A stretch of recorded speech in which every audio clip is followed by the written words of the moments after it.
അവരുടെ വിവാഹം കഴിഞ്ഞ് 12-ാം വർഷമാണ് ടോമി ജനിക്കുന്നത്. നാട്ടിലുള്ള ചികിത്സകളൊക്കെ നടക്കാൻ വന്നപ്പോൾ പിന്നെ നേർച്ച കാഴ്ചകളായി. അതും നടക്കാൻ വന്നപ്പോൾ അമേരിക്കയിലെ വിദഗ്ധ ചികിത്സ. ഏതാണ്ട് 1 വർഷത്തോളം ഷീല അമേരിക്കയിലായിരുന്നു.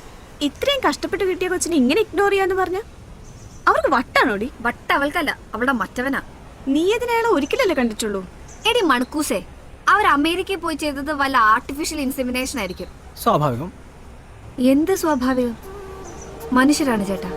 കുറെ കാലം കഴിയുമ്പോൾ ഈ കുട്ടി എന്റെ അല്ലെന്ന് പുരുഷന് തോന്നാം. സ്ത്രീയെ സംബന്ധിച്ച് അത് അവളുടെ കുട്ടിയാ, അവള് പ്രസവിച്ച കുട്ടി. ഇവിടെ അതിന് അകൽച്ച പോൾസാറല്ലോ, ഷീലക്കല്ലേ? അയാള് വീട്ടിലേക്ക് വരാറില്ല. അതിനേക്കാൾ വലിയ അകൽച്ചയുണ്ടോ? ഞാൻ വന്നിട്ട് 1 മാസം കഴിഞ്ഞു, ഇതുവരെ കണ്ടിട്ടില്ല. വേൾഡ് ടൂർ, ചീനച്ചട്ടിയും പ്രഷർ കുക്കറും ഉണ്ടാക്കുന്ന ഇയാൾക്കേ മാസക്കണക്കിന് ഫോറിൽ എന്താ കാര്യം? പോൾസാറ് വേൾഡ് ടൂറിലാന്ന് ആരാ പറഞ്ഞേ? ഷീല. എന്താ നുണയാണോ? ഇടയ്ക്ക് ടൂറൊക്കെ പോകാറുണ്ട്, ഏറിയ ഒരാഴ്ച.